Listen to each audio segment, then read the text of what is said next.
Bentar, saat ini kami akan melakukan perjalanan ke Kabupaten Minahasa. Kami akan melaksanakan visitasi kepemimpinan nasional lokus Dinas Pemberdayaan Masyarakat Desa Kabupaten Minahasa. Tahu? Kami beserta DKN akan melakukan visitasi ke pembinaan di Dinas Pemberdayaan Masyarakat Desa Kabupaten Minahasa. Kami beserta tingkat 2 angkatan 8 tahun 2025 saat ini akan menuju ke Kabupaten Minahasa untuk melaksanakan kegiatan visitasi pemimpinan nasional di Dinas PMD Kabupaten Minahasa. Pertarung. Kami beserta PKN 2 angkatan 8 saat ini sekarang melaksanakan visitasi di Dinas PMD Kabupaten Minahasa.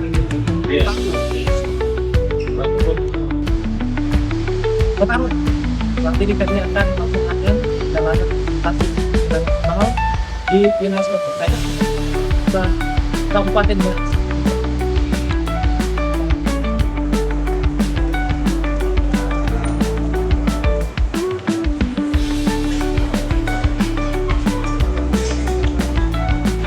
Apa kabar teman-teman? Sehat! Go, go,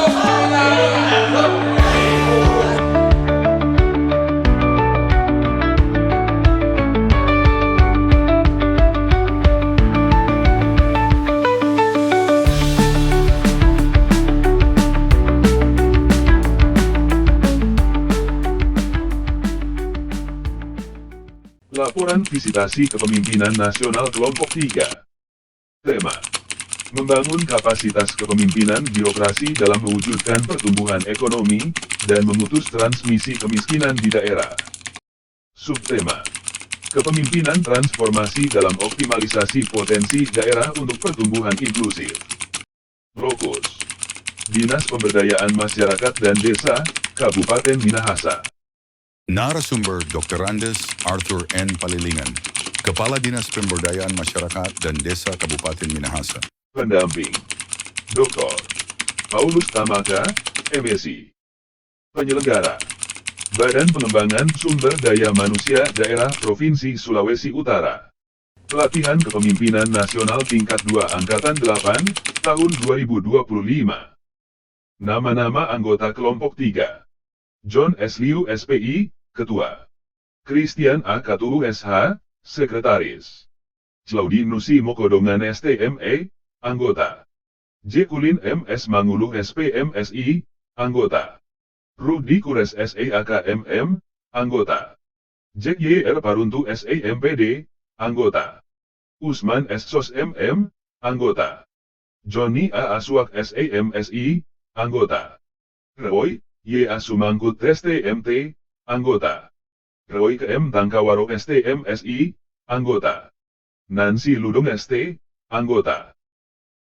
Deskripsi lokus: Dinas Pemberdayaan Masyarakat dan Desa Kabupaten Minahasa disingkat Dinas PMD. Dibentuk sesuai Peraturan Daerah Kabupaten Minahasa Nomor 4 Tahun 2016 tentang pembentukan dan susunan perangkat daerah Kabupaten Minahasa, serta ditindaklanjuti dengan Peraturan Bupati Minahasa Nomor 58 Tahun 2016 tentang kedudukan, susunan organisasi. PMD melingkupi 227 desa dan 43 kelurahan di dalam 25 kecamatan. Selain tugas pembantuan dari Bupati, Dinas PMD berfungsi antara lain merumuskan kebijakan teknis, pelaksanaan pembinaan kewenangan, pemberdayaan masyarakat, dalam pendayagunaan teknologi tepat guna, dan pengelolaan sumber daya alam. Temuan-temuan visitasi. 1. Kepemimpinan transformasional dalam meningkatkan kapasitas SDM desa. Temuan: SDM perangkat desa tidak merata dan belum memadai, terutama dalam pemahaman regulasi. Sebagian besar desa, 129 dari 227, masih dipimpin oleh penjabat sementara atau pelaksana tugas. Uraian: kondisi ini mencerminkan lemahnya kepemimpinan lokal yang dapat mempengaruhi efektivitas pelaksanaan program desa dalam konteks kepemimpinan transformasional. 2. Partisipasi masyarakat dalam pembangunan desa. Temuan: partisipasi masyarakat masih rendah meskipun telah diundang dalam forum musyawarah desa. Program desa tergesa-gesa tanpa perencanaan matang, banyak yang bersifat top-down dari pusat. Uraya. Kepemimpinan transformasional menekankan kolaborasi dan pembentukan kultur partisipatif. Rendahnya partisipasi menunjukkan lemahnya hubungan sosial politik antara pemerintah desa dan masyarakat. Ini bisa menghambat inklusivitas dalam pembangunan.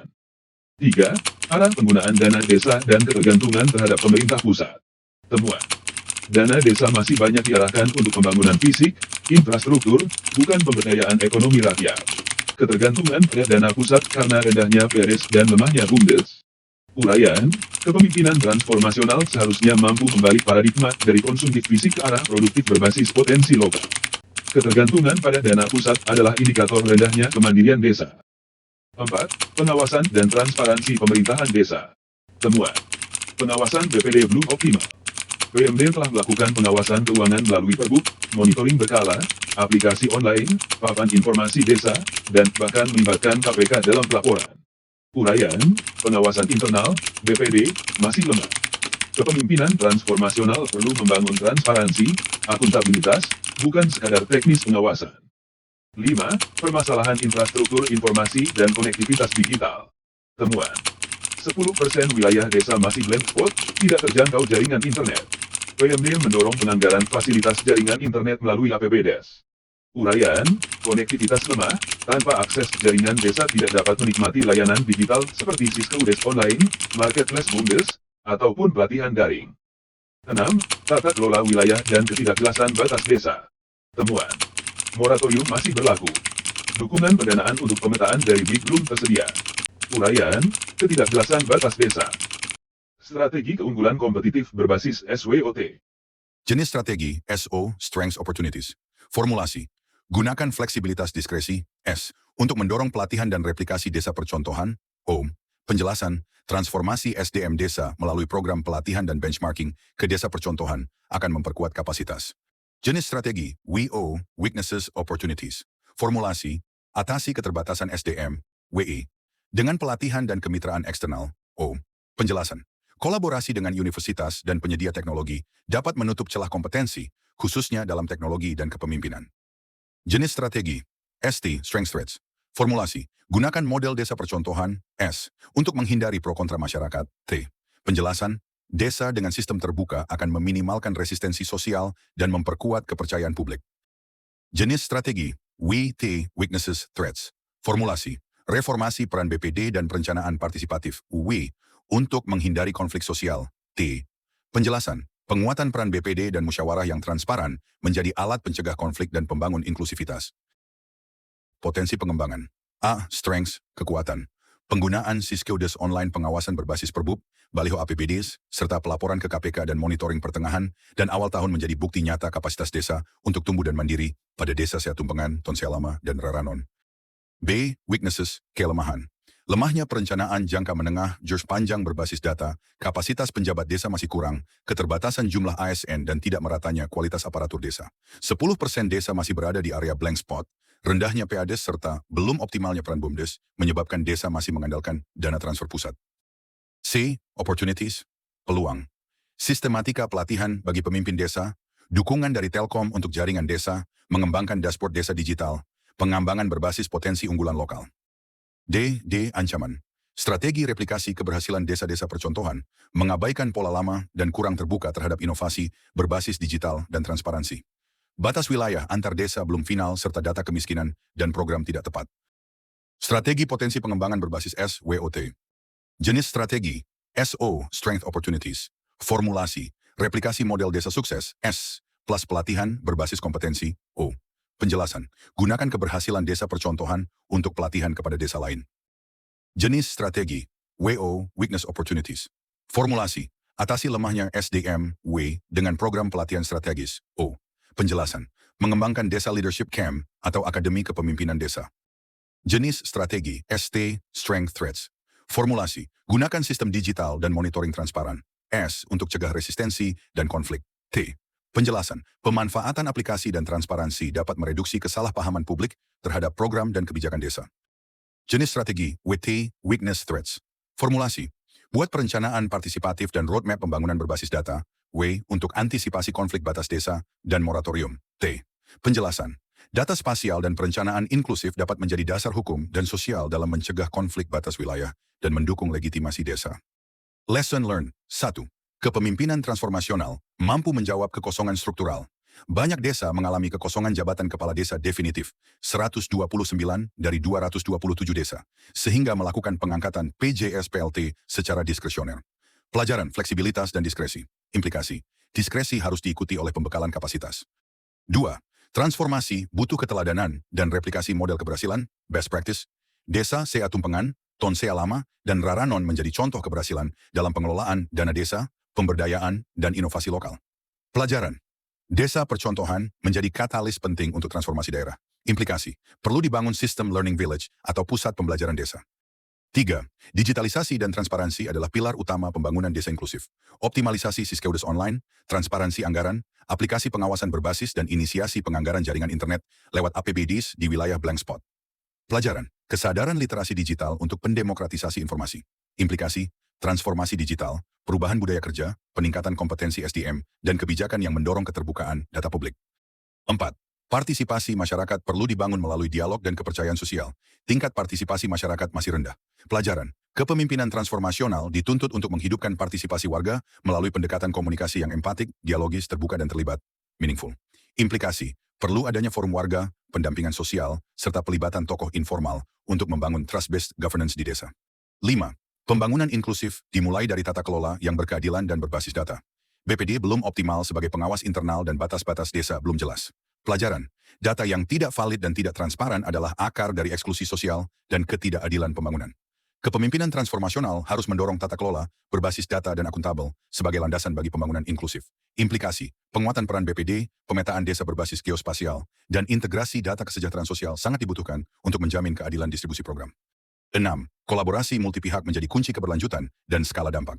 Dinas PMD menjalin kerjasama dengan Telkom, Badan Informasi Geospasial, BIG, hingga KPK dan kemitraan dengan investor dan sektor swasta untuk mengembangkan BUMDes. Pelajaran, membangun koalisi perubahan dengan berbagai pemangku kepentingan untuk mempercepat intervensi pembangunan. Implikasi, fasilitasi untuk menjalin kemitraan formal melalui kerangka kebijakan, panduan teknis, dan ruang kolaborasi yang inklusif. Rekomendasi. 1. Bupati Minahasa, Program Desa Leadership Camp. Sebagai wadah pelatihan berbasis kompetensi kepemimpinan transformatif bagi PJS dan Kades, serta prioritaskan pemilihan kepala desa definitif di 129 desa yang masih dipimpin PJS PLT.